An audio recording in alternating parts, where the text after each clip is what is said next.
현관 앞 좁은 복도에 세워둔 장우산이 젖은 빗물을 천천히 흘리던 밤이었고, 스며드는 공기에서 곰팡이 냄새와 젖은 콘크리트 냄새가 섞여 올라오며 심장 박동이 규칙을 잃는 소리와 함께 귀끝이 얼얼해졌습니다.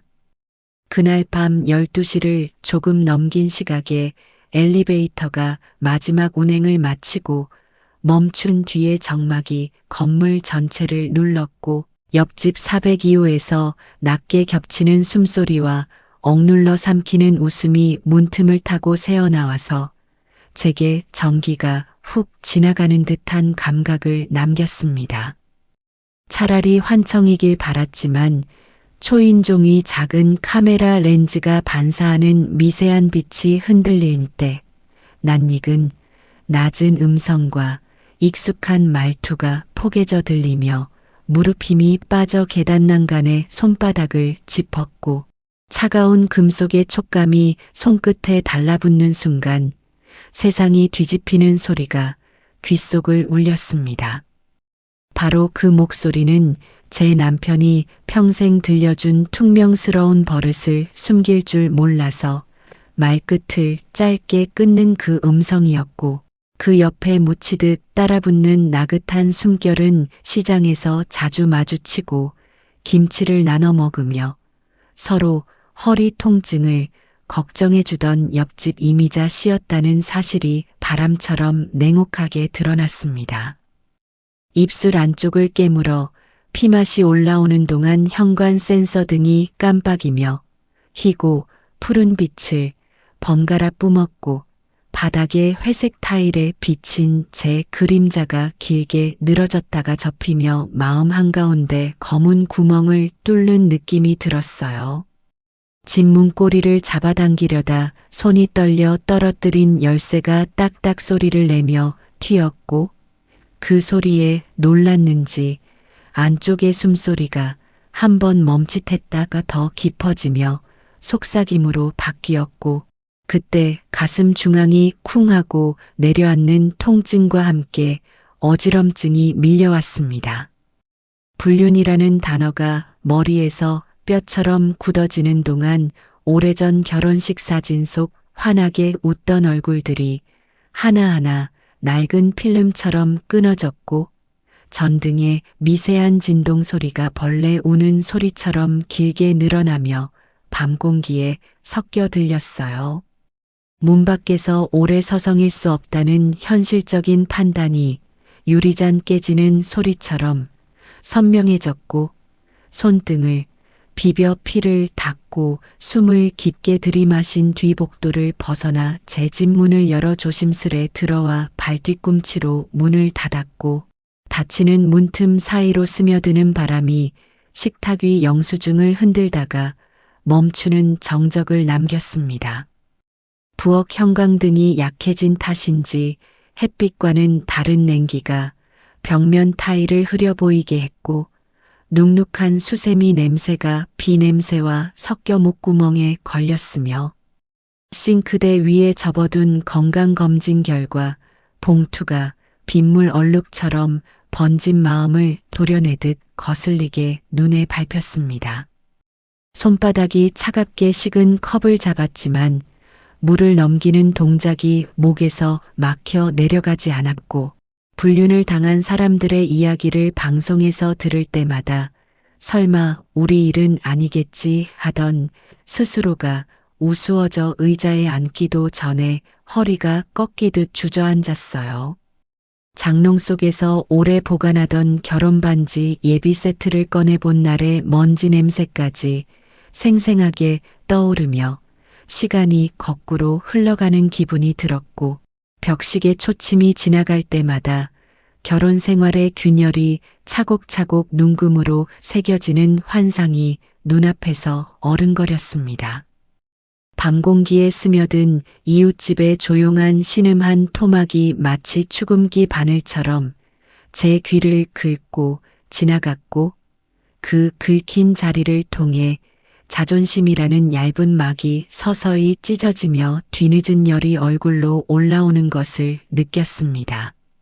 숨을 고르려 해도 폐 속 깊은 곳에서 낡은 종이 부스러지는 소리가 나는 듯했고 배수구에서 올라오는 철 냄새가 비릿하게 코를 찌르며 구역질을 불러왔지만 눈물은 이상하리만치 나오지 않았습니다.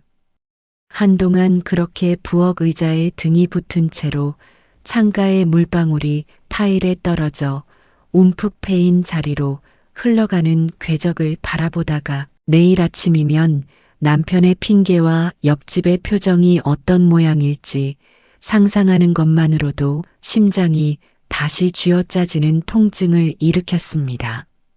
이 사건을 어떻게 마주해야 하는지, 아이들에게 무엇을 이야기해야 하는지, 그리고 제가 어떤 선택을 해야 스스로를 지킬 수 있는지 20가지 생각이 동시에 덮쳐와서 결국 식탁 가장자리 나무결을 엄지로 긁으며 손끝에 남는 거친 감촉으로 정신을 겨우 붙들었습니다.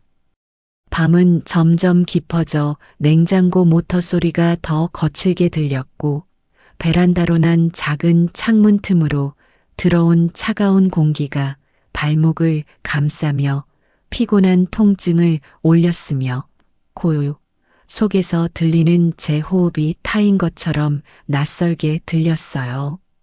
그러다 문득 제게 가장 먼저 떠오른 것은 불륜의 진상이 아니라 은행에 묶여있는 대출 만기 날짜였고 그 날짜가 다가오면 서류를 다시 갱신해야 하며 남편의 도장이 필요하다는 현실이 칼날 같은 차가움으로 목덜미를 스쳤습니다. 그러니까 이 밤의 분노와 수치 위에 오르는 것은 결국 생활의 문제였고 전기요금 고지서 종이의 거친 결이 손등을 스칠 때 우리가 늦으면 연체료가 붙는다는 작은 활자의 냉정함이 가슴을 다시 내려앉게 했습니다. 눈앞이 어두워지던 순간 식탁 위 휴대전화 화면이 번쩍이며 새 메시지 알림을 띄웠고 발신자는 첫째 며느리였는데 주말에 시간을 내서 몇 가지 상의할 게 있다는 문장이 점잖게 적혀 있었습니다.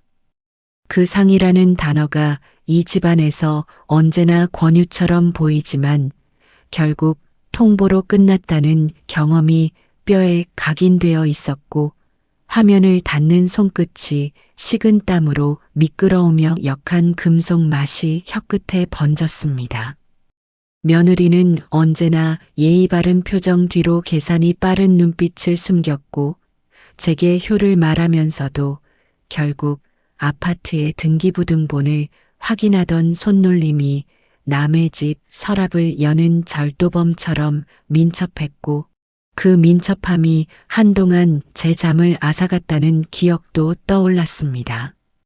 불륜과 재산 문제가 한데 얽히면 다음 장면이 얼마나 질척해질지 알고 있었고 내일 아침이면 남편의 변명과 며느리의 상의가 한 식탁 위에서 의자 다리끼리 부딪히며 불쾌한 마찰음을 낼 것이라는 상상이 기세를 높였습니다. 그래도 새벽이 다 되어 머리를 식히려 창문을 더 열어 젖히자 비냄새에 섞인 흙냄새가 들어오며 차가운 수분이 얼굴을 적셔서 붓고 달아올랐던 감정이 잠시나마 솔바람에 눌린 먼지처럼 가라앉는 느낌을 주었습니다. 저 멀리 도로에서 청소차가 물을 뿌리며 지나가는 소리가 길게 이어졌고 그 물소리가 콘크리트 난간에 부딪혀 퍼질 때 제 안에 붙어있던 어둠이 조금씩 떨어져 나가며 바닥으로 스며드는 듯했어요. 그러나 다시 고개를 돌리자 402호 현관에서 새어나오던 불빛이 완전히 꺼졌고 종이가 스치는 미세한 소리와 함께 문이 잠기는 딸깍 소리가 복도를 울려 들키지 않았다는 안도감이 가쪽 사람들에게서 먼저 흘러나왔을 거라는 상상에 심장이 얼었습니다. 그 순간 알았습니다. 내일 아침에 저는 침묵으로 시작하지 않을 것이고 살림과 등기와 연체료가 뒤엉킨 현실의 언어로 테이블을 차려 놓을 것이며 그 테이블에 올라갈 첫 접시는 사람의 돌이라는 오래된 음식일 것이라는 결심이 서렸습니다. 결심이 굳어가자 손끝에 떨림이 잦아들었고 텀블러에 따뜻한 물을 받아 작은 한 모금을 넘기는 동안 식도에 닿는 온기가 복부로 내려가며 얄팍한 위안을 전해주었어요. 다음 날 아침 부엌창으로 들어온 해가 커튼의 먼지를 금가루처럼 반짝이게 만들었고 프라이팬의 기름이 약하게 부글거리는 소리와 함께 고소한 냄새가 부엌 공기를 채우자 어제의 악취가 조금은 밀려나며 조금은 살만하다는 생각이 스쳤습니다. 남편이 거실 문을 열고 나올 때 슬리퍼 밑창이 마룻바닥에 긁히는 소리가 먼저 들렸고 냄새로는 오래된 담배와 어젯밤 술이 뒤섞여 코끝을 찔렀으며 눈빛은 무슨 죄인처럼 바닥만 보다가 제 시선을 느끼자 허공으로 도망갔습니다. 조용히 앉으라고 말하자 의자 다리가 마룻바닥에 남긴 예전 흠집과 오늘의 흠집이 겹치며 길게 끼익 소리를 내더니 그는 평소보다 더 낮게 깔린 목소리로 무슨 오해가 있었던 것 같다고 말했고 그 말의 억양이 변명보다 준비된 대본 같은 냄새를 풍겼습니다. 저는 그날만큼은 단어를 고르지 않겠다고 마음먹었고 이 집의 대출 만기가 다음 달 초라는 사실과 지난달 카드값이 미납으로 넘어갈 뻔했다는 사실을 먼저 꺼내 테이블 중앙에 두었습니다. 그런 다음 은행 창구 직원이 말한 절차, 인감증명서, 발급의 순서, 등기부 등본의 표기 방법, 그리고 무엇보다 공동명의의 의미를 차근차근 읽어 내려갔고 얇은 종이에서 나는 잉크 냄새가 새삼진하게 느껴졌습니다. 내 말이 끝나자 남편의 귀끝이 붉게 변했고 감히 눈치를 봐야 할 사람이 누군지 잠시 헷갈린 듯 머리카락을 쓸어올리며 물컵을 잡아 입술에 갖다 대었고 물이 혀에 닿는 소리가 필요 이상 크게 들렸어요.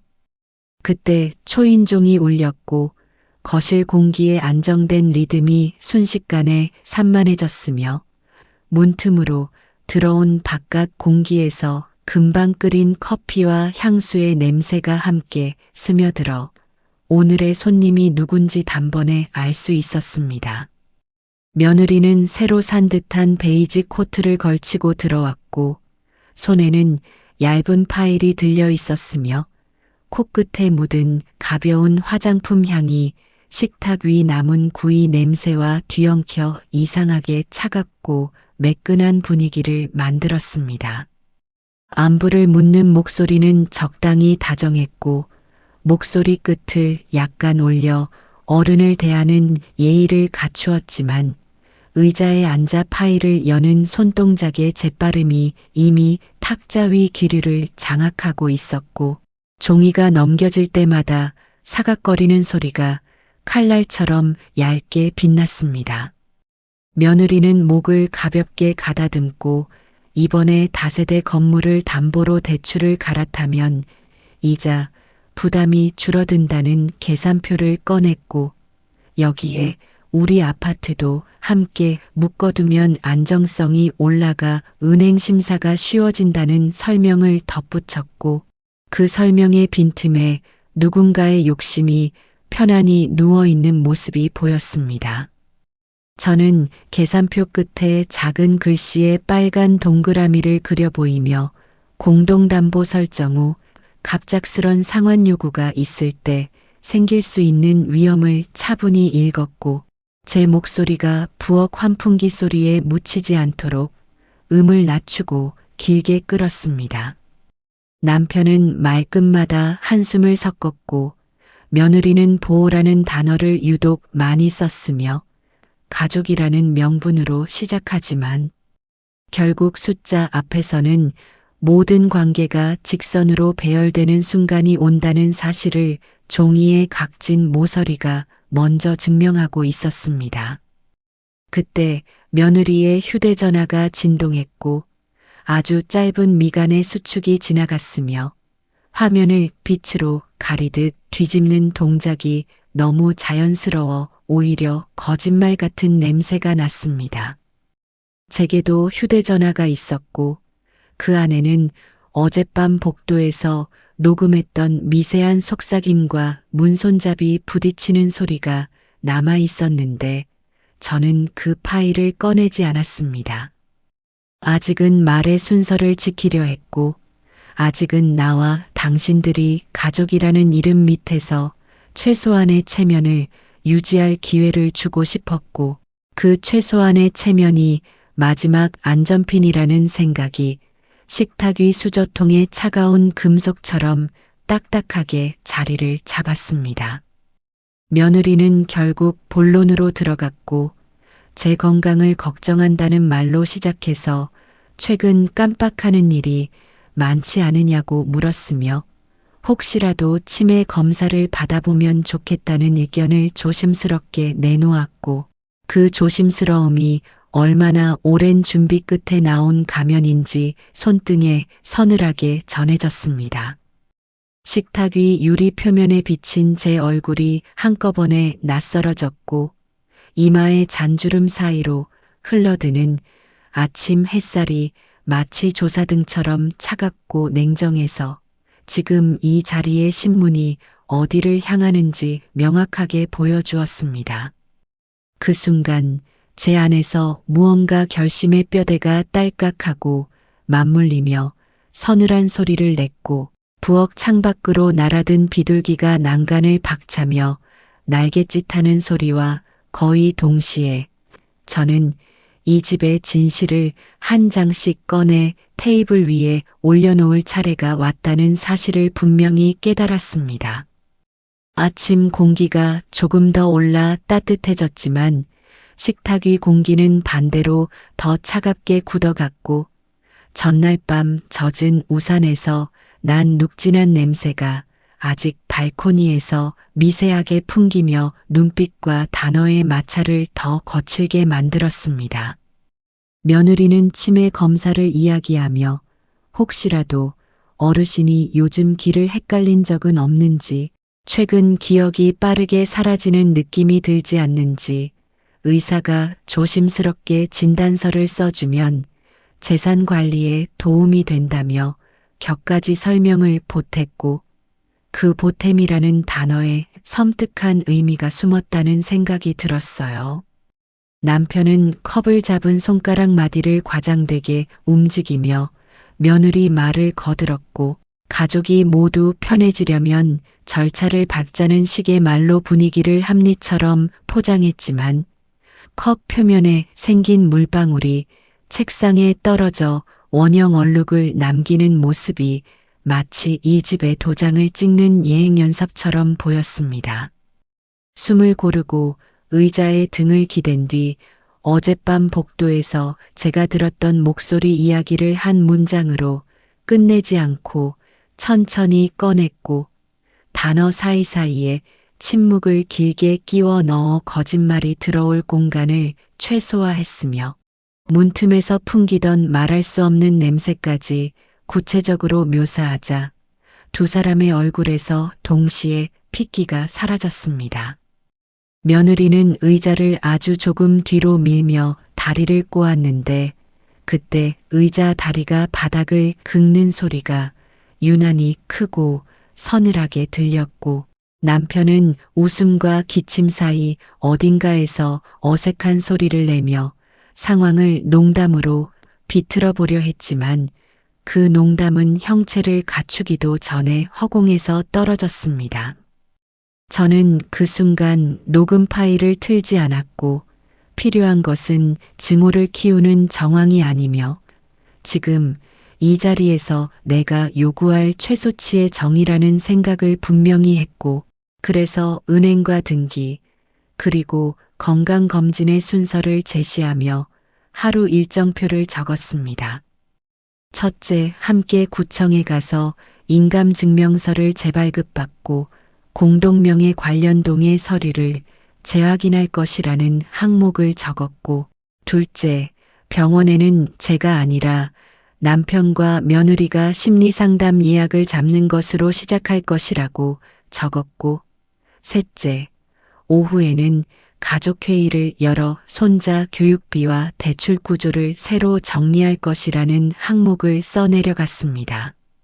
종이가 손끝에 스칠 때 제 손톱 밑으로 종이에 거친 섬유가 찍히는 느낌이 들어 생생했고, 그 감각 덕분인지 목소리가 흔들리지 않고 쭉 이어졌으며 말의 끝을 단단히 닫는 습관이 오랜만에 제게 돌아온 것 같았습니다. 며느리는 예상보다 빨리 고개를 끄덕였지만 고개 끄덕임과 눈동자의 동요가 일치하지 않는 미세한 어긋남이 보여서 마음속 경보가 아주 낮은 진동으로 울렸고, 저는 그 작은 진동을 기록하듯 컵받침을 반바퀴 돌렸습니다. 남편은 계속해서 말의 중심을 피해 다녔고, 고개를 끄덕이는 동안 손톱으로 컵 라벨을 벗기듯 손을 놀렸고, 그 벗겨지는 종이의 사각거림이 오래된 다툼의 배경음처럼 반복되어 듣기 거슬렸어요. 그때 문득 전화가 울렸고 화면에는 이미자라는 이름이 떴으며 남편의 시선이 그 이름에 꽂혔다가 가물가물 떨리는 모습을 저는 놓치지 않았고, 전화를 스피커로 연결하여 모두가 듣게 하자 어제의 속삭임이 아닌 일상의 안부처럼 다정한 목소리가 흘러나왔습니다. 목소리는 시장에서 사온 갓김치 맛이 어땠는지, 오늘길이 미끄러우니 조심해서 다니라는 평범한 말들로 시작했지만, 그 평범함 속에 숨은 친밀함의 크기가 식탁 위 그림자를 길게 늘렸고, 저는 그 그림자의 길이를 마음속 자로 조용히 재어보았습니다. 통화를 끊고 부엌에 다시 고요가 돌아오자 며느리는 시간을 보며 오늘 일정이 촘촘하니 빨리 움직이자고 했고, 저는 고개를 끄덕이며 알치마 끈을 풀어 의자 등받이에 걸었고, 천의 질감이 손끝에 남긴 작은 거칠기가 오히려 의지를 다지게 했습니다. 현관으로 나가 신발을 신는 동안 신발장에 오래된 나무 냄새가 코끝에 스며들었고, 발바닥에 느껴지는 깔창의 얇은 탄성이 오늘 하루의 길이를 예고하듯 작게 튕겼습니다.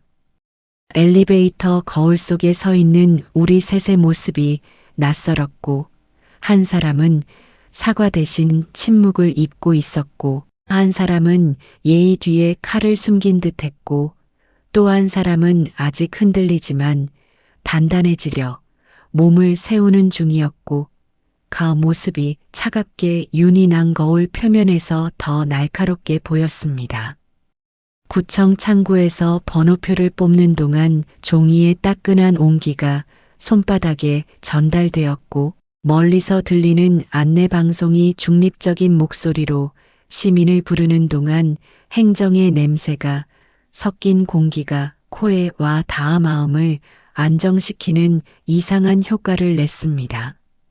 창구 직원은 친절했고, 공동명의와 인감 등록 관련해서 필요한 절차를 차분히 설명했고, 저는 질문을 정확히 던지며 대답을 받아 적었으며, 만일의 상황에서 상대방 동의 없이 임의로 담보를 설정하거나 자금을 이동하는 행위를 막는 방법을 확인했습니다.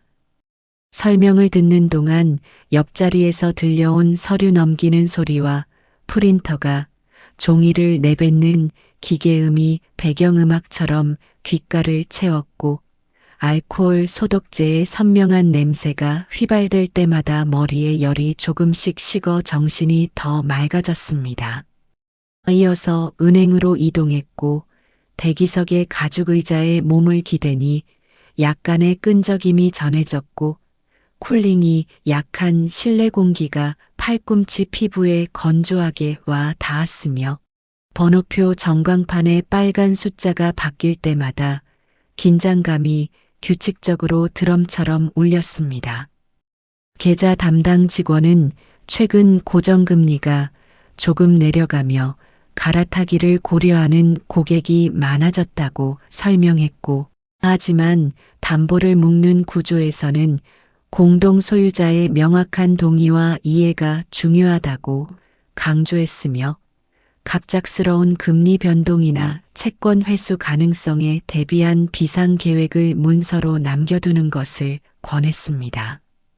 저는 노트를 꺼내 비상계좌의 비율, 자동이체 날짜 정리, 카드 사용 한도 조정 같은 항목을 체크했고, 삶이 무너지는 순간에도 은행 창구의 규정은 그대로라는 현실을 마주하며 이 무정함이 오히려 공정함일지 모른다는 생각을 잠시 했습니다.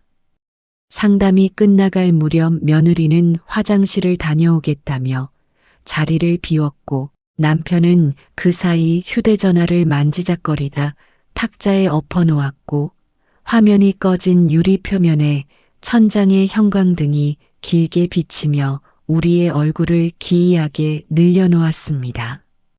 저는 그 반사된 얼굴 속에서 오래전의 다정함이 희미하게라도 보이길 바랐지만, 그 대신 피곤과 경계와 억울함이 겹겹이 얹힌 표정만이 서 있었고, 코끝으로 들어온 커피 자판기 향이 순간 달달했지만 금세 씁쓸한 끝맛을 남겼습니다.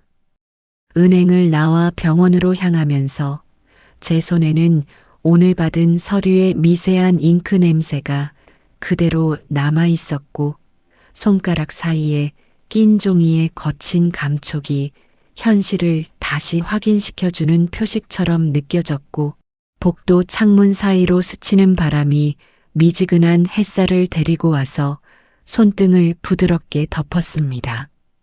병원 접수창구 앞에서 며느리가 돌아왔고, 표정은 여전히 정갈했지만 눈 밑에 피로가 살짝 내려앉았고, 저는 그 피로의 방향이 걱정 때문인지 계산 때문인지 가늠하려 했습니다.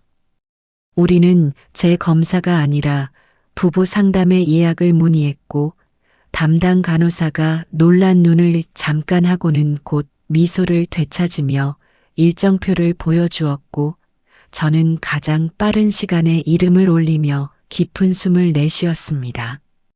대기실의 흰 벽은 지나치게 밝았고, 청소 세제 냄새가 약하게 남아있어 코끝이 얼얼했으며, 티슈 케이스의 종이를 한 장 뽑아 손바닥에 쥐었을 때 종이의 건조한 질감이 상처 위에 붙는 거즈처럼 안정감을 주었습니다.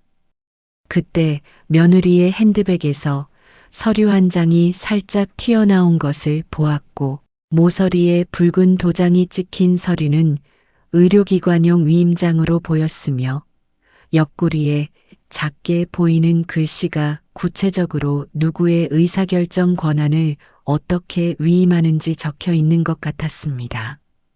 저는 묻지 않았고, 대신 가방에서 연필을 꺼내 제 노트에 의사결정 위임, 대상자, 범위, 기간, 해지 조항이라는 6단어를 적었고, 그 단어들이 노트에 눌린 흔적으로 남으면서 심장 박동이 조금 안정되었습니다. 상담 예약을 마치고 병원을 나오는 길에 늦가을 햇살이 병원 정원의 낙엽을 금빛으로 비추었고, 낙엽 밟는 소리가 작게 사각거렸으며 바람에 섞인 흙냄새가 감정의 모서리를 둥글리듯 부드럽게 감싸주었습니다. 그러나 길모퉁이를 돌아설 때 우연처럼 작은 포스터 한 장이 제 시선을 붙잡았는데, 노인 재산 피해 예방 캠페인 안내문이었고, 전화 금융 사기와 가족 내 사적 대리 문제, 그리고 사전 연명 의료 의향서와 같은 제도 안내가 정갈한 글씨로 적혀 있었습니다. 안내문을 스마트폰으로 찍어 저장했으며 화면 속 활자가 햇빛을 받아 반짝일 때 마음속에서 어제의 어둠과 오늘의 차가움이 한 번 더 맞부딪혀 저는 앞으로의 장면을 어떻게 구성할지 조용히 정리했습니다. 집으로 돌아오는 엘리베이터 안에서 셋 다 말이 없었고 갑작스레 고장난 듯한 침묵이 금속 벽면을 통해 귀로 되돌아와 더 크게 들렸으며 손잡이에 남은 누군가의 미세한 땀 자국이 빛을 받아 반짝거릴 때 그 반짝임이 이상하게 불길해 보였습니다. 문이 열리고 집 안으로 들어오자 며느리는 곧장 주방으로 가 물을 따라 마셨고 남편은 거실 창문을 열며 담배를 찾았고 저는 천천히 거실 중앙으로 걸어나가 어젯밤의 이야기를 이제부터는 녹음 파일 없이 내 입으로만 완전히 끝까지 하겠다고 선언했습니다.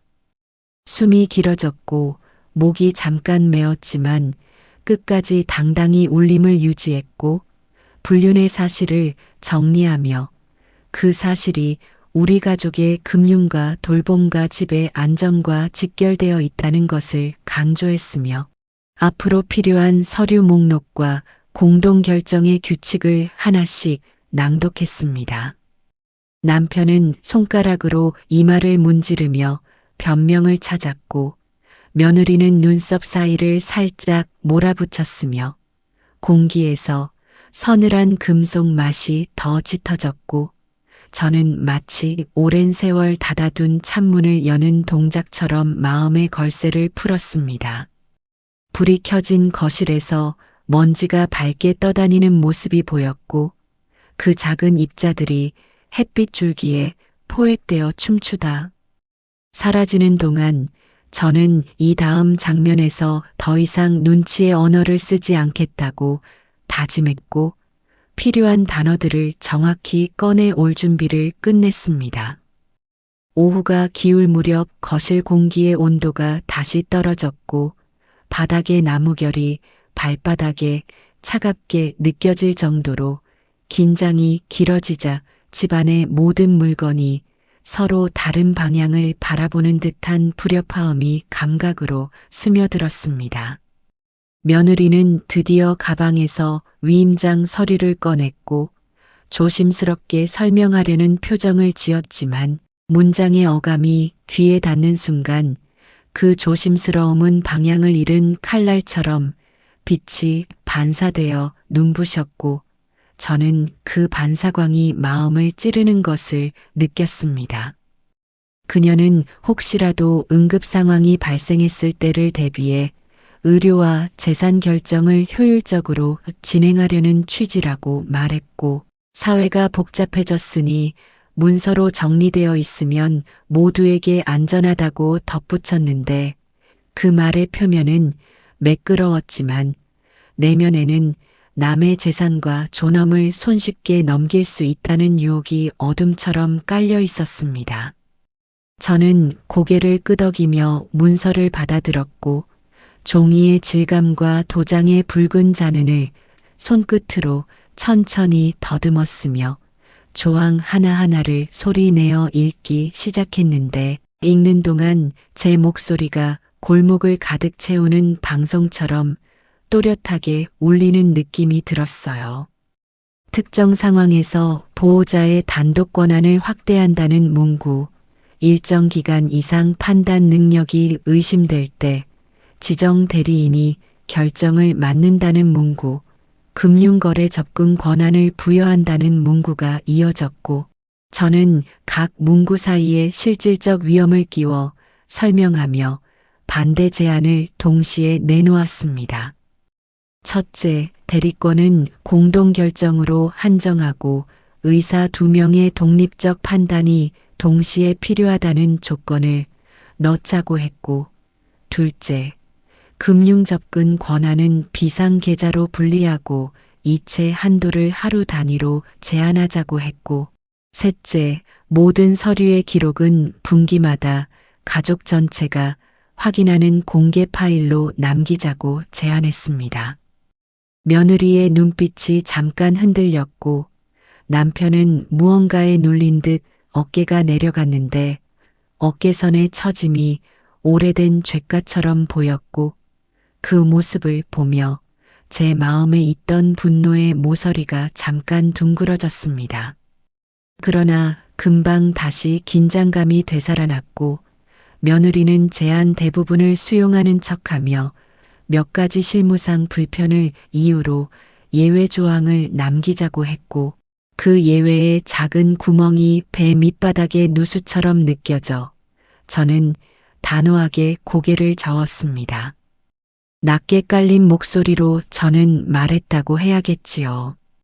사람은 피곤하면 가장 편한 길로 기대고 숫자는 빈틈을 찾으면 그 길로 흘러가며 관계는 감정이 눅진해질 때 오해를 키운다고 했고 그러니 문서에는 가장 단단한 문장을 남기자고 했고 제 말이 끝날 때 거실 공기에 묵직한 울림이 생겼습니다.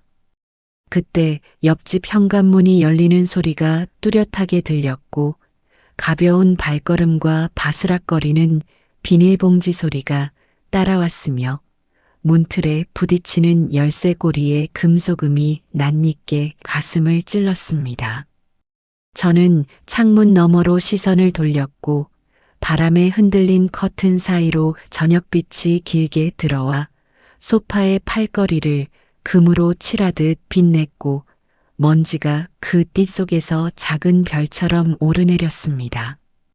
초인종을 누를까 망설였지만 먼저 초인종이 울렸고 스피커를 통해 들리는 낮게 웃는 목소리가 인사를 건넸고 그 목소리는 어젯밤의 그것과 같은 색이었으며 제 심장은 즉시 그 색을 알아보았어요. 문이 열릴 때 냄새가 먼저 들어왔고 시장에서 산 생선과 볶음 고추의 냄새가 섞인 생활의 냄새였지만 그 생활 냄새 뒤에 숨은 달큰한 향수 향이 어젯밤의 기억을 선명하게 끌어올렸습니다. 이미자 씨는 손에 국거리를 들고 와서 나눠 먹자며 웃었고 눈꼬리에 잔주름이 곱게 잡혔지만 그 주름 사이사이에 미세한 불안의 그림자가 드리워져 있었고 손목에 가는 떨림이 종이봉지를 찌그러뜨리며 사각거리는 소리를 냈습니다. 저는 그녀를 들어오게 했고 식탁 위 서류를 자연스럽게 덮으며 의자를 하나 더 내주었고 의자 다리가 바닥에서 작게 미끄러지는 소리가 잠깐의 정적을 가르는 칼날처럼 느껴졌습니다. 그녀는 어젯밤의 일에 대해 아무 말도 하지 않았고 대신 남편을 향해 덤덤한 눈길을 보냈고 남편은 시선을 피하는 데만 집중했으며 거실 공기의 밀도가 한층 더 높아져 숨이 약간 무거워졌습니다.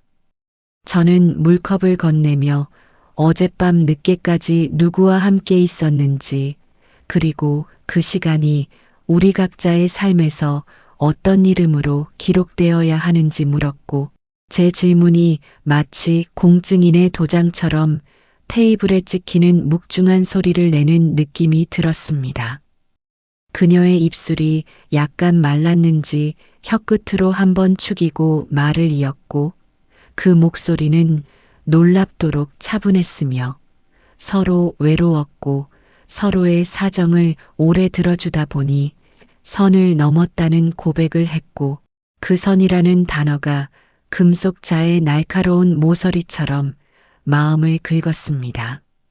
남편은 숨을 들이마시다 말고 기침을 2번 했고 기침 사이로 죄송하다는 말과 변명 사이에 애매한 음절들이 흘러나왔고 그 음절들이 바닥에 굴러다니다 사라지는 듯 했어요. 저는 잠시 눈을 감고 손끝으로 유리컵의 차가움을 느꼈고 차가움이 팔뚝을 따라 올라와 어깨와 목에 닿으며 감정의 불길을 잠깐 눌렀고 다시 눈을 떴을 때 방 안의 빛이 더 선명하게 보였습니다. 이제 저는 해결의 첫 번째 문장을 꺼냈고 그것은 파탄의 선언이 아니라 관리의 선언이었으며 가까운 시간 안에 각자의 재정 상황을 투명하게 공개하고 이 관계를 당장 정리할 것과 재발 방지를 위한 행동 계획을 문서로 남기자는 요구였습니다. 또한 남편과 저는 부부 상담을 통해 남은 관계를 재정렬하며 옆집과는 현실적인 거리두기를 즉시 시행하고 방문과 연락을 일정 기간 공식적으로 금지하자는 항목을 테이블 중앙에 올렸습니다. 이미자 씨는 고개를 끄덕였고 눈에 억울함과 체념이 동시에 스쳐갔지만 결국 동의하겠다는 말을 했고 그 말의 끝에 종이봉지에 튀어나온 모서리가 손에 찔려 작게 찢어지는 소리가 났습니다. 저는 그 소리를 들으며 상처는 작은 모서리에서 시작한다는 자명한 사실을 떠올렸고 우리도 이제 작은 모서리를 둥글게 다듬는 일부터 시작해야 한다고 마음속으로 중얼거렸습니다. 그 순간 며느리가 다시 서류를 정리하며 일정을 재확인했고 오후 늦게 아들들이 들를 예정이라는 소식을 전했고 오늘 밤이 길어질 것을 예감하게 했으며 창밖에 하늘이 서서히 낯빛으로 무거워지고 있었습니다. 저녁이 시작되자 냄비에서 끓는 소리가 작게 울렸고 다시마와 멸치의 향이 부엌을 채우며 마음을 잠시 가라앉혔고 식탁에 놓인 반찬 그릇에서 김이 피어오르는 모습이 순식간에 삶을 평온으로 되돌릴 것처럼 착각을 주었습니다. 하지만 초인종이 2번 울리는 사이 현관 앞에 발소리와 코트가 바스락대는 소리가 연이어 들렸고 첫째 아들과 둘째 아들이 차례로 들어섰고 신발장에서 풍겨온 가죽 냄새와 바깥 바람의 차가움이 거실에 스며들며 긴장을 다시 세워 올렸습니다. 아들들의 표정에는 근심이 겹겹이 쌓였고 저마다 다른 방식으로 턱을 굳히고 있었고 저는 거실 조명을 한 단계 낮추고 모두를 둘러앉게 했고 오늘 있었던 일을 순서대로 감정과 숫자와 제도의 언어를 섞어 이야기하기 시작했습니다.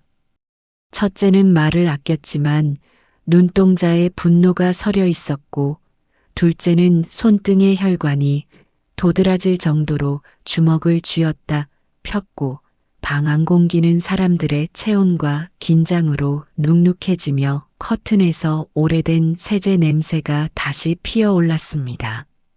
저는 이야기의 순서를 계속 지켰고 불륜의 사실을 감정적으로만 몰아세우지 않고 재정과 제도 문제에 연결하여 설명했으며 우리가 지금 선택을 그르치면 어떤 재산 피해가 생길 수 있는지 돌봄과 병원 의사결정에서 어떤 오해와 갈등이 폭발할 수 있는지 조목조목 제시했습니다. 첫째는 고개를 떨군 채 이마를 문지르다 결국 고개를 들고 말했고 아버지에게 크게 실망했지만 엄마가 스스로의 존엄을 지키도록 형제가 책임지겠다고 했고 내일 바로 가족 공동계정과 비상계좌를 분리해 관리체계를 재정립하자고 제안했습니다. 둘째는 말보다 행동이 빠른 성격답게 노트를 꺼내 체크리스트를 만들었고 공동결정 규칙과 연락 차단 기간, 상담 일정과 정기 회의 날짜를 적어 내려갔고 볼펜이 종이를 누를 때마다 또박또박 나는 소리가 마음의 울타리를 세우는 못질처럼 묵직하게 들렸어요. 남편은 자꾸만 기침을 했고 눈가가 붉어졌지만 눈물은 쉽게 나오지 않았고 그 사이 공기 중에 냄새가 바뀌었는데 냄비에서 끓던 국물이 바닥나며 약간 졸아드는 구수한 향과 사람들의 체온이 엉겨 만든 미묘한 습기가 뒤섞여 방 안의 무게를 더했습니다. 이미자 씨는 자리에 오래 앉아있지 못하고 결국 일어나겠다고 했고, 저 역시 그게 좋겠다고 했고, 현관에서 신발을 신을 때 그녀의 손이 작게 떨렸고, 신발끈이 한번 헛돌며 고무 냄새가 더 선명하게 올라왔습니다. 문이 닫히는 순간 안도의 공기가 실내를 스쳤고 그 바람의 방향이 식탁 위 종이들을 가볍게 들썩이게 했으며 저는 다시 모두를 돌아보며 다음 단계로 넘어가자고 했습니다. 우리는 녹음 파일에 대해 논의했고 이를 법적 절차에 쓰지 않고 가족 내부 합의의 지렛대로만 활용하자는 의견에 일치했고 그 대신 서면 합의서와 일정표, 통장 정리 기록을 남기자는 결정을 내렸습니다. 그때 첫째가 멈칫하며 서랍에서 오래된 사진 앨범을 꺼냈고 그 앨범은 결혼식과 돌잔치와 여행의 기억이 순서대로 붙어 있었고 필름 냄새와 오래된 종이의 달짝지근한 향이 공기 중에 퍼지며 방 안의 긴장 위에 얇은 설탕막처럼 얹혔습니다. 사진 속에서 우리는 젊었고 남편의 어깨는 넓었고 제 눈빛은 환했고 아이들은 웃었고 바람은 언제나 좋았던 것처럼 보였지만 그 웃음과 바람이 오늘의 방 안에서는 유리 너머의 것처럼 멀게 느껴졌습니다. 사진을 한 장 덮고 다른 장으로 넘기며 저는 마음속에서 결말을 서서히 그렸습니다. 이번 사건을 단순히 파탄으로 끝내지 않고 생활의 구조를 재배치하고 관계의 경계를 재설정하며 스스로의 존엄을 지키는 결말로 끌어갈 계획을 분명히 하고 싶었습니다. 그래서 3가지를 약속했습니다. 첫째, 재산과 금융은 명문화된 규칙에 따라 공동결정과 공개 기록으로만 움직일 것입니다. 둘째, 관계의 재정렬은 상담과 시간, 거리두기의 순서로 진행할 것입니다. 셋째, 건강과 돌봄은 본인의 의사를 문서로 남기되 대리권은 최소한으로 나누고 서로가 서로의 감시자가 아닌 지지자가 되도록 구조를 설계할 것입니다. 이 3문장을 말하는 동안 방 안의 공기가 조금 가벼워졌고 실내 등이 부려놓은 노란빛이 테이블 표면을 더 부드럽게 비추었고 유리컵에 맺힌 물방울이 흘러내리며 남긴 흔적이 마치 오늘 우리가 만든 합의의 밑줄처럼 보였습니다. 밤이 깊어갈수록 창밖 도로의 소음이 줄었고 멀리 개 짖는 소리가 간헐적으로 들렸고 그 건너편에서 버스가 마지막 운행을 마치고 차고지로 들어가는 소리가 낮게 울렸고 이 단조로운 생활의 진동이 마음의 리듬을 천천히 안정시키기 시작했습니다. 그러나 안도는 늘 잠깐이었습니다. 며느리가 설거지를 자청해 부엌에서 물 흐르는 소리를 내는 동안 첫째가 조용히 제게 다가와 속삭였고 몇 달 전부터 며느리가 보험 설계를 배우겠다며 외출을 자주 했는데 그때마다 특정 지인과 함께 다닌다는 소문이 들렸다고 고백했습니다. 저는 놀라지 않았고 대신 창문을 조금 더 열어 밤 공기를 들였고 바람이 커튼을 밀어 방 안으로 들어오는 동안 그 바람의 냄새에서 알 수 없는 금속성의 차가움이 다사 코끝을 스쳤습니다. 불륜의 고리와 욕망의 계산이 한 방향으로만 흐르지 않는다는 사실을 오래 살며 배웠고 오늘의 이야기에도 또 다른 궤도가 있을 수 있다는 예감을 조용히 받아들였습니다. 그렇지만 저는 즉시 의심을 이야기로 키우지 않았고 내일 아침에 계좌 입출금 내역과 카드 사용 내역을 함께 열어보자고 제안했고 모두가 고개를 끄덕이며 내일의 실물을 확인했습니다. 밤을 정리하며 불을 끌 때 방 안에 남은 열기가 천천히 식었고 발바닥을 스치는 바닥의 미세한 먼지 입자가 낡은 나무 냄새와 섞여 올라왔으며 침대 시트에 서늘한 첫 감촉이 당과 허리를 편안히 눌러주었습니다. 눈을 감았을 때 멀리 냉장고 모터가 한 번 더 돌아가는 소리가 들렸고 그 일정한 진동이 빗소리와 겹쳐 귓속에서 얇은 자장가처럼 맴돌았고 저는 깊지 않지만 단단한 잠 속으로 천천히 내려갔습니다. 다음 날 아침 햇살은 유난히 또렷했고 커튼에 맺힌 먼지가 금빛으로 반짝였고 주전자에서 김이 오르는 소리가 규칙적으로 울리며 부엌의 공기를 부드럽게 데웠습니다. 저는 식탁에 노트북과 통장, 카드 명세서를 차례로 펼쳤고 지문이 닿아 번들거리는 플라스틱 표면의 차가움이 손끝을 깨우며 의식을 선명하게 했고 창문 밖에서 택배 오토바이가 지나가며 남긴 오일 냄새가 잠깐 스쳐 지나갔습니다.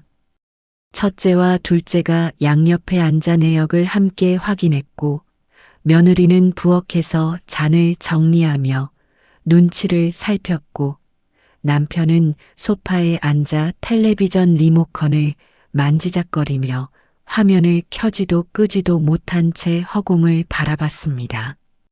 카드 사용 내역에서 특정 날짜에 반복되는 카페 결제가 눈에 띄었고 같은 시간대에 서로 다른 지역에서 찍힌 교통 기록이 겹치며 이상한 궤적을 그렸고 휴대전화 위치 기록과 대략 맞추어 보자 동일한 이름의 간편결제 메모가 몇 번 등장하는 것이 확인되었습니다.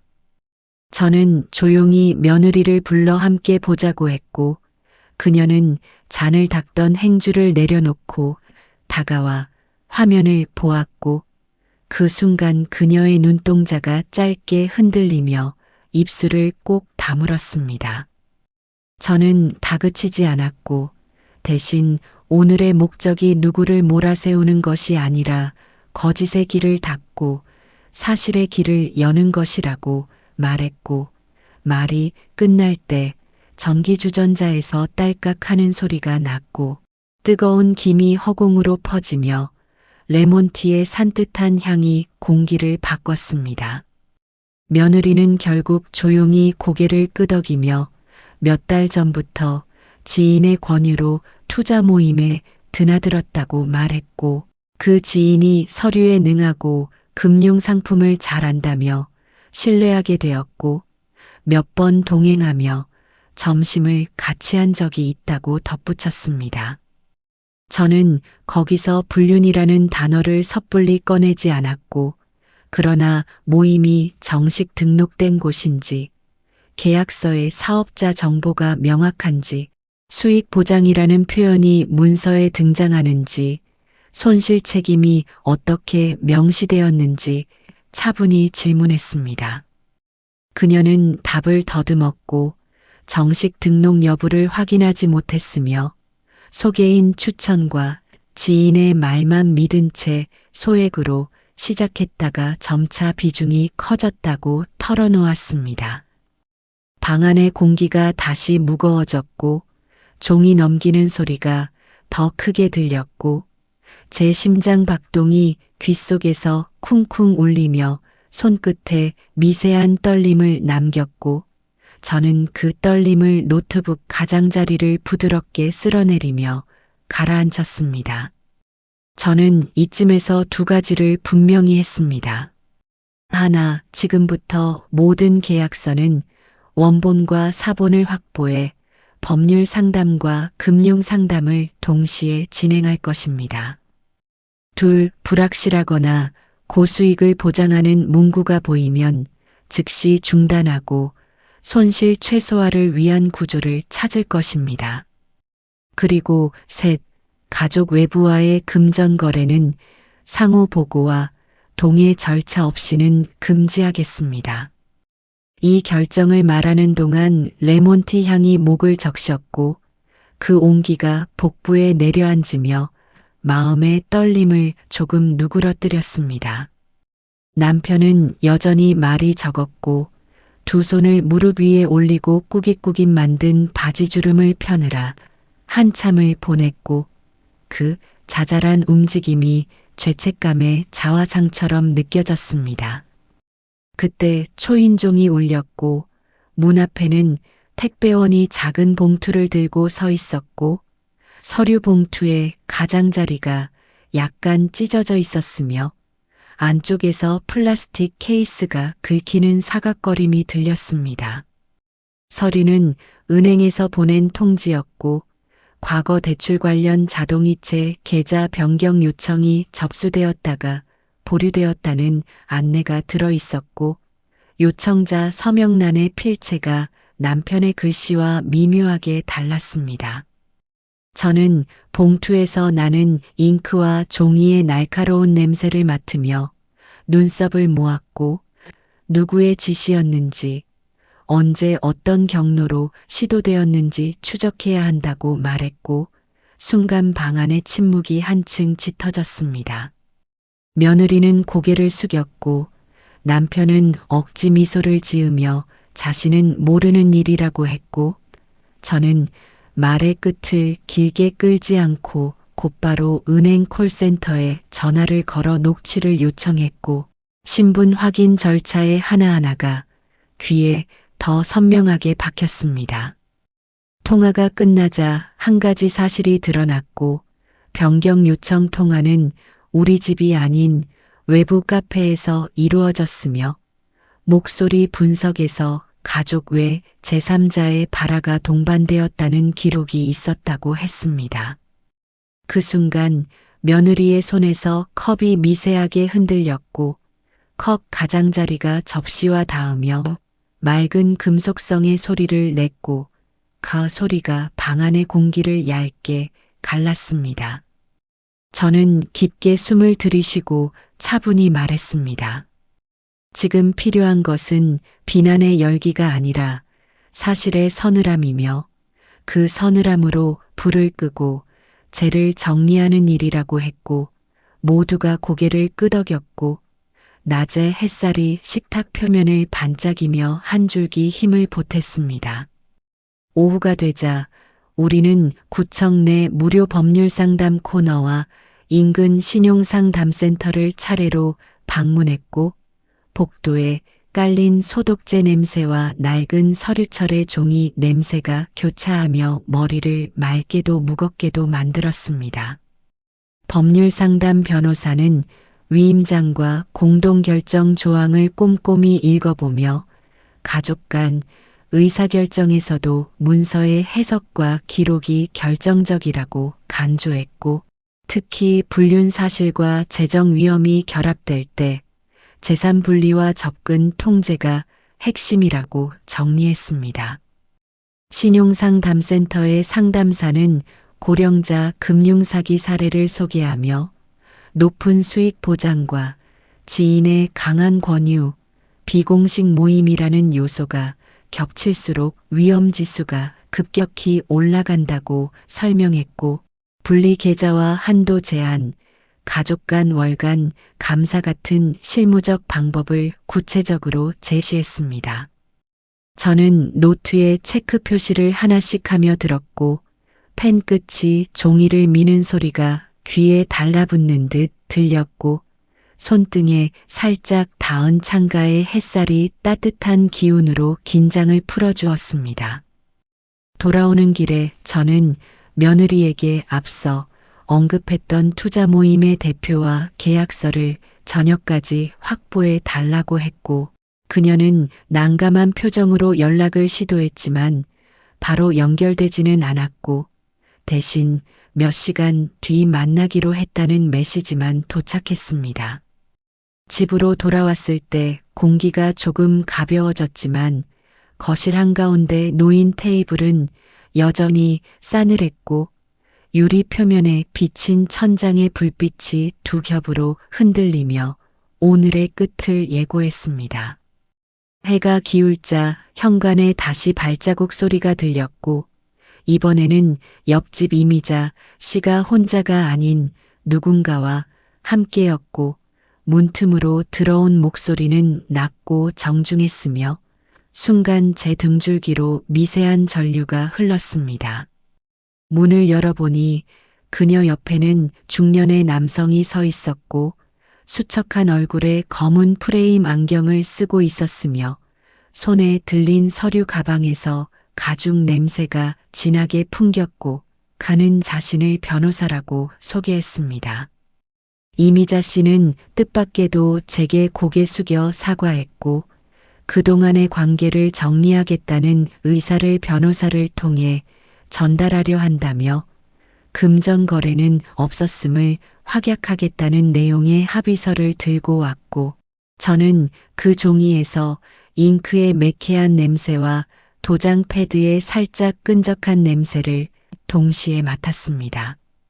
종이를 읽는 동안 제 눈은 단서들을 찾았고 날짜, 장소, 기간, 연락 차단, 재발 시 손해배상 등의 조항이 정갈하게 쓰여 있었고 저는 몇 군데 표현을 더 단단하게 다듬자고 요청했고 변호사는 순순히 수용했습니다. 사인이 끝나자 거실 공기가 한결 맑아졌고 창문으로 들어온 바람이 커튼을 밀며 방 안의 숨을 바꾸었고 손끝에 남은 잉크 냄새가 조금씩 사라졌습니다. 그러나 바로 그때 며느리의 휴대전화가 울렸고 그녀는 급히 통화를 받으러 베란다로 나갔고 베란다 문 유리 너머로 비치는 그녀의 옆얼굴이 잠깐 굳었고 통화가 끝나갈 즈음 손등이 창틀을 꽉 잡으며 하얗게 질렸습니다. 돌아온 그녀의 입에서 나온 말은 예상보다 무거웠고 투자 모임 대표와 연락이 닿았지만 오늘 서류 제공을 미루자고 했으며 대신 자리에 나와 직접 설명하겠다는 답이 돌아왔고 곧 이 집으로 오겠다는 메시지까지 남겼다고 했습니다. 집안 공기가 순식간에 다시 무거워졌고 소파의 패브릭 냄새와 사람들의 체온이 얽히며 눅진한 공기층을 만들었고 저는 시선을 천천히 내려 테이블을 닦아내고 컵을 새로 채웠습니다. 문이 울릴 때 초인종의 전자음이 조금 더 날카롭게 들렸고 문을 열자 말끔한 정장을 입은 젊은 남성이 서 있었고 검은 구두의 광택이 복도 조명을 반사하며 눈부시게 빛났습니다. 그는 상냥한 미소로 자신을 소개했고 명함을 건네며 정식 등록된 컨설팅 그룹 소속이라고 말했고 명함의 종이가 두껍고 매끈하여 손끝에 차갑게 달라붙었습니다. 그는 분명하고 유려한 말투로 위험을 낮추는 구조를 설명했고 그 말의 리듬에 사람의 마음을 무장해제시키는 묘한 매력이 있었지만 설명 속에서 가장 중요한 핵심은 슬쩍 비켜가는 듯한 인상이 들었습니다.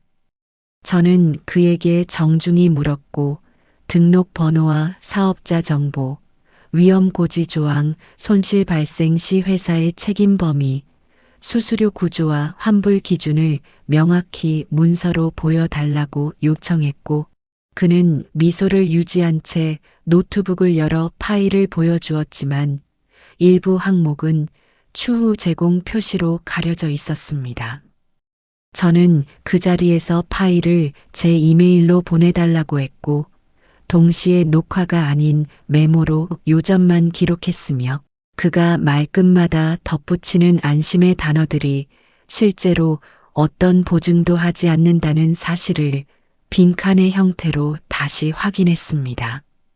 설명이 끝나갈 즈음 저는 제안을 하나 꺼냈고 가족회의가 끝날 때까지 모든 계약과 자금 이동을 동결하고 관련 서류를 변호사와 함께 검토한 후 다시 논의하자고 했고 그는 이해한다며 고개를 끄덕였지만 미세하게 굳은 표정이 눈가에 남았습니다. 그가 돌아간 뒤 방 안의 공기가 다시 사람들 것으로 돌아왔고 저녁 공기가 창문 틈으로 들어와 살결을 쓸고 지나갔고 멀리 전기선이 바람에 흔들리는 가느다란 소리까지 들렸으며 저는 조용히 컵을 들어 물을 마셨습니다.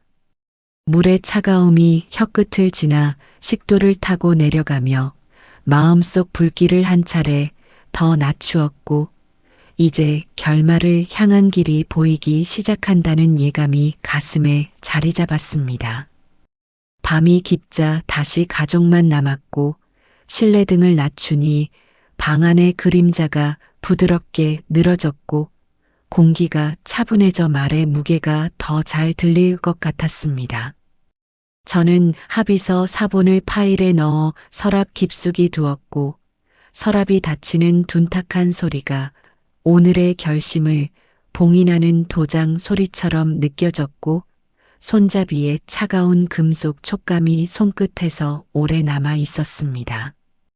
이제 마지막 과제를 남겼습니다. 각자 자신의 거짓과 욕망, 그리고 무책임의 흔적을 확인하고 정리하는 일이었고 거칠지만 반드시 통과해야 하는 관문이었습니다. 며느리는 조용히 입을 열었고 투자 모임 사람과 몇 차례 개인 연락을 주고받으며 심리적으로 기댄 적이 있다고 고백했으며 그러나 선을 넘은 관계는 아니었다고 말했고 그 말의 온도와 눈빛의 방향이 진실을 향해 있는지 저는 묵묵히 지켜보았습니다. 첫째는 동생에게 은근한 질투를 품고 있었음을 털어놓았고 그 질투가 때로는 부모의 문제를 외면하게 만들었다고 인정했고 말끝에서 페퍼민트의 향이 가볍게 퍼져 긴장을 덜어주었습니다.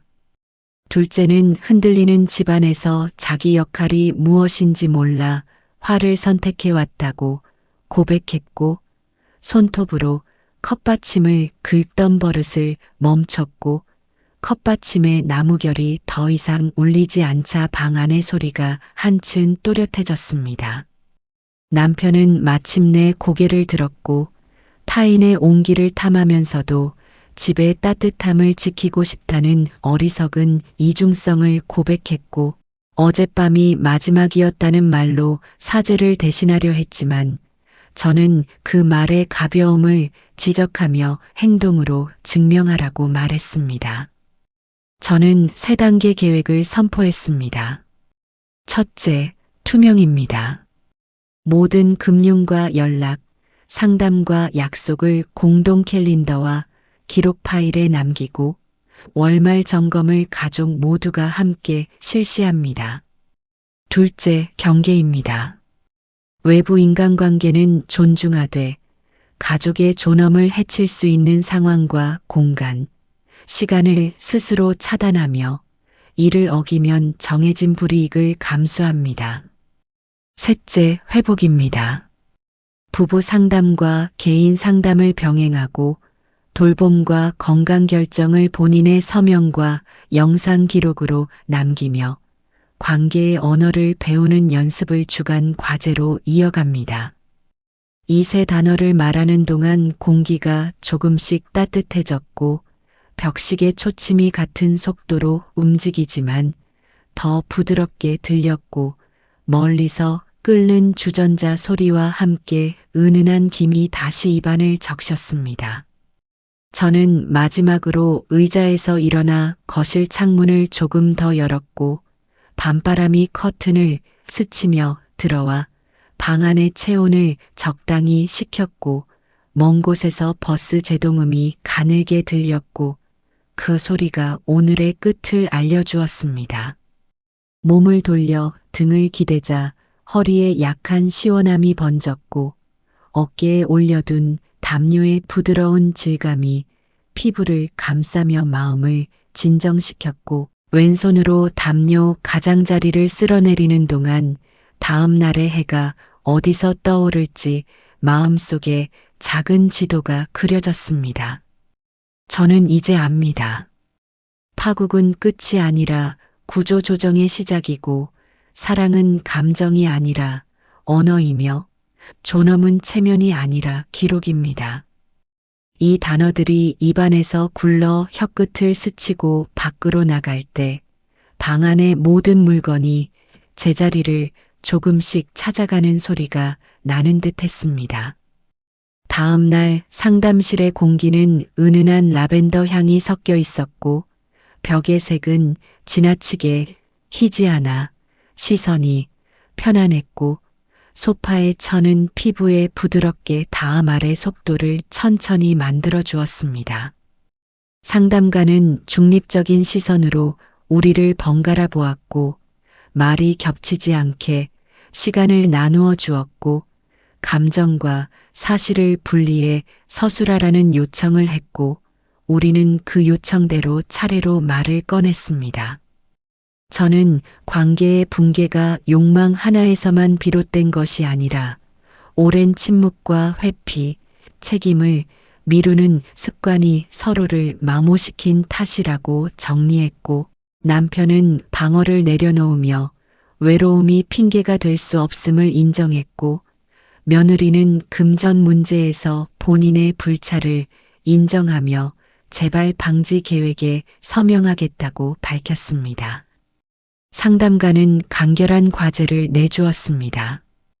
감정 어휘 일지 쓰기, 분노 상승 신호 기록하기, 갈등 때 말하기 규칙 사용하기 같은 실천적 항목이었고 각 항목 옆에는 주 2회 이상 10분 이내 점검 같은 현실적인 시간표가 붙었습니다.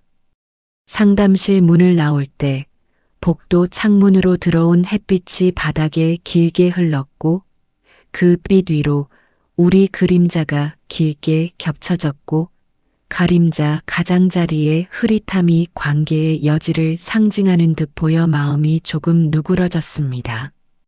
집으로 돌아오자 택배 상자가 하나 와 있었고 안에는 공동 캘린더와 기록용으로 사용할 벽걸이, 보드가 들어 있었고 보드 표면이 매끈했으며 마커 펜의 냄새가 코끝을 톡 쏘았습니다. 저는 보드를 현관 옆 벽에 걸었고 가벼운 못질 소리가 집안의 단단한 울림을 만들었고 펜으로 이번 주의 계획을 적어 내려가며 글자가 만들어지는 소리를 또렷하게 들었습니다. 오늘 해야 할 일을 정리하며 갑자기 창밖에서 빗방울이 몇 방울 떨어졌고 비 냄새가 바람을 타고 들어왔고 그 냄새가 어제의 밤과 달리 상쾌하게 느껴졌습니다.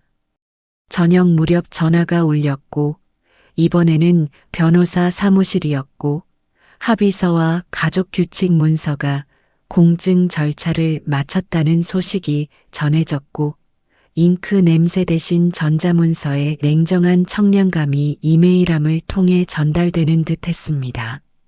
문서를 확인하는 동안 손끝이 마우스 표면의 미세한 질감을 따라 움직였고 스크롤 휠의 규칙적 클릭 소리가 마음의 박자를 맞춰주었고 이성의 리듬이 감정의 파도를 잠시 잠재웠습니다. 밤이 되어 창밖에 네온이 부서진 빛을 창틀에 뿌렸고 커튼 틈의 그림자가 벽의 물결처럼 흔들렸고 저는 차를 한 잔 더 우려 그 따뜻한 향을 들이마셨습니다. 그 따뜻함이 식도를 지나 배에 둥근 열을 남겼고 오늘 하루의 일을 천천히 정리하며 이제 마지막 두 장면만 남았다는 사실을 마음으로 어루만졌습니다. 며칠 뒤 투자 모임과의 정산을 마무리하기 위한 마지막 만남이 카페에서 잡혔고 카페 안에는 로스팅 향이 진하게 퍼져 있었고 커피 머신의 스팀 소리가 간헐적으로 분무기처럼 뿜어져 나왔습니다. 우리는 변호사와 함께 자리에 앉았고 대표라는 젊은 남성이 늦게 나타났고 표정은 여전히 매끈했지만 눈 밑에 그늘이 깊었습니다.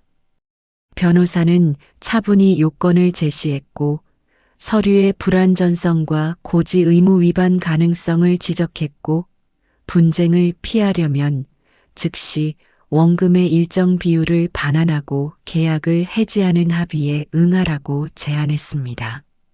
남자는 처음에는 말을 돌렸고 수익이 곧 돌아올 거라며 기다리자고 했지만 변호사가 조용히 꺼낸 관련법 조항과 판례 요약 앞에서 결국 고개를 끄덕였고 우리 앞에서 반환 일정이 적힌 합의서에 서명했습니다.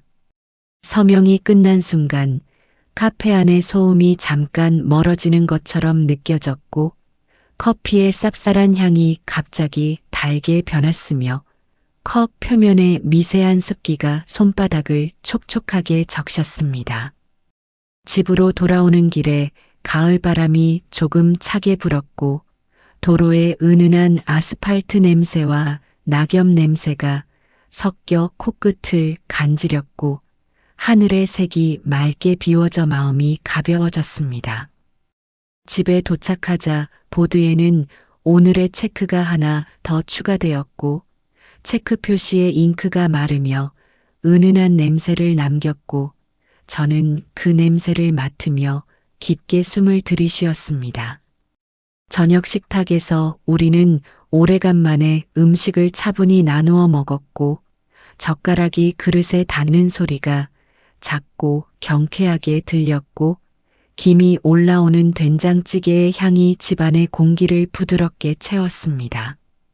남편은 그릇을 내려놓고 조심스레 입을 열었고 앞으로의 상담과 거리두기를 성실히 따르겠다고 말했고 그 말의 끝이 작게 떨렸지만 저는 떨림보다 의도를 보았고 고개를 천천히 끄덕였습니다. 며느리는 눈가가 다시 촉촉해졌고 오늘의 합의와 반환 약속을 지켜내겠다고 했고 그 말이 비로소 말답게 들렸습니다. 밤이 깊어지자 창밖에서 바람이 세게 불었고 창틀이 가느다랗게 떨려 미세한 소리를 냈고 커튼의 그림자가 벽에 가늘게 흔들리며 방 안에 긴 여운을 남겼습니다. 저는 창문을 닫고 커튼을 정리했고 손끝에 닿는 천의 감촉이 부드러웠고 한켠에 놓인 사진 액자 속 가족의 얼굴을 바라보았습니다. 그 얼굴들은 여전히 우리였고 동시에 새로운 우리였고 상처 위에 생긴 연한 살이 아직 따갑지만 다시 살아나는 감각이 분명했습니다. 며칠이 더 지나고 아침 햇살이 유난히 부드럽게 커튼을 통과해 방 안을 밝히던 날, 저는 발코니에 서서 도시의 소음을 한동안 가만히 들었습니다. 자동차가 신호에 맞춰 움직이는 소리, 먼 길 떠나는 사람의 캐리어 바퀴 소리, 빵집에서 막 나온 고소한 냄새가 바람을 타고 올라오는 순간 목 깊은 곳에서 뜨거운 무언가가 올라왔다가 조용히 가라앉았습니다. 부엌으로 들어와 뜨거운 물에 티백을 담그자 호박빛 물결이 잔 안에서 번졌고 그 빛을 바라보며 지난 시간을 천천히 깨었습니다. 불륜이라는 단어는 여전히 차갑고 배신은 쉽게 지워지지 않지만 기록과 규칙과 거리두기로 우리는 파국을 돌파했고 욕망의 잔재는 관리의 언어 속에서 길을 잃었습니다. 저는 오늘 보드에 마지막 항목을 적었습니다. 점검 완료, 회복 진행 중, 다음 달 상담 일정 확인이라고 적고 옆에 작은 별표 대신 작은 동그라미를 그렸고 마커 펜 냄새가 금방 사라졌습니다. 남편이 다가와 어색하지만 조심스런 미소로 묻고 차 한 잔을 같이 마시자고 말했고 티백 봉지를 버릴 때 봉지에서 젖은 종이 냄새가 짧게 스쳤습니다. 저는 컵을 하나 더 꺼내며 말했습니다. 사람은 누구나 넘어지지만 다시 서는 방식은 배워야 한다고 했고 그 말이 공기 속에서 오래 머물다 조용히 벽에 흡수되는 것을 느꼈습니다. 며느리에게 메시지가 왔고 오늘 저녁 아이들 데리고 들르겠다며 작은 이모티콘을 붙였고 화면의 빛이 제 얼굴을 잠깐 환하게 비췄습니다.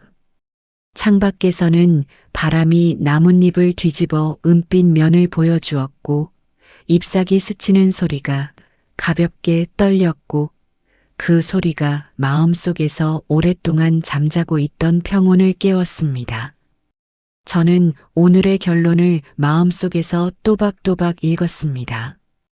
첫째, 투명한 기록은 사랑의 최소한입니다. 둘째, 건강한 경계는 관계의 예의입니다. 셋째, 회복은 감정의 열기가 아니라 작은 실천의 반복으로 완성됩니다. 이 세 문장이 혀끝을 스쳐나갈 때 방 안의 먼지들이 햇빛 속에서 한 번 더 반짝였고 제 안의 어둠이 가늘게 사라지는 느낌이 들었습니다. 발코니 문턱을 넘으며 발바닥에 닿은 타일의 서늘함이 현실을 알려주었고 주전자에서 물 끓는 소리가 다시 들렸고 그 단순한 소리가 삶의 리듬을 정돈해 주었습니다. 저는 잔을 들고 거실로 돌아와 창가에 앉았고 어제와 다르지 않은 풍경을 오래 바라보았습니다. 어제와 같은데 마음은 분명히 달라졌습니다. 상처는 기록으로 관리했고 욕망은 경계로 다뤘고 사랑은 언어로 배웠습니다. 그래서 오늘의 햇살이 유난히 따뜻하게 느껴졌고 공기가 조금 단단해졌고 저는 조용히 미소 지었습니다. 이 집의 시간은 이제 다시 흘러갑니다. 느리지만 올바른 방향으로 숨이 고르고 발걸음이 단단한 속도로 우리의 삶은 다시 시작됩니다.